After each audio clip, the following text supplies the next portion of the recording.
నంద్యాల జిల్లాలోని శ్రీ యాగంటి ఉమామహేశ్వర స్వామి ఆలయంలో 14 నుంచి మహాశివరాత్రి బ్రహ్మోత్సవాలు జరగనున్నాయి. ఈ సందర్భంగా ఆలయానికి చేరుకున్న మంత్రి బీసీ జనార్దన్ రెడ్డికి ఆలయ అధికారులు, అర్చకులు స్వాగతం పలికారు.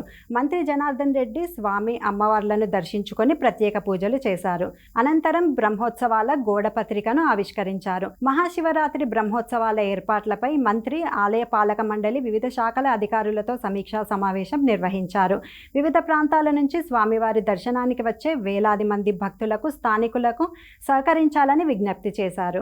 ఈసారి ఉమామహేశ్వర స్వామి ఉత్సవాలు గౌరవ ముఖ్యమంత్రి గారి సూచనల మేరకు ఇక్కడ వచ్చినటువంటి భక్తులకు ఏ అసౌకర్యం లేకుండా బ్రహ్మాండంగా చేయాలి, అన్ని డిపార్ట్మెంట్లతో కూడా కోఆర్డినేషన్ చేసుకోవాలనే ఉద్దేశంతోనే ముందుగా ఒక వారం రోజుల ముందుగానే ఈ కార్యక్రమాన్ని తీసుకోవడం జరిగింది.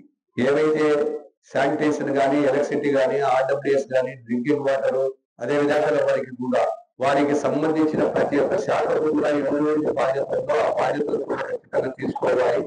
అధికారులు వారి బాధ్యత ఆ స్వామి వారికి సేవ చేసుకుంటే భాగ్యంలో మనం కూడా సేవ చేసుకోవాలి అనేటువంటి అధికారులను కూడా చెప్పడం జరిగింది. వచ్చిన ప్రతి భక్తుడికి కూడా యాగంటి ఈశ్వరుడు ఉమామహేశ్వర స్వామి ఆశీస్సులు తీసుకోవాలి.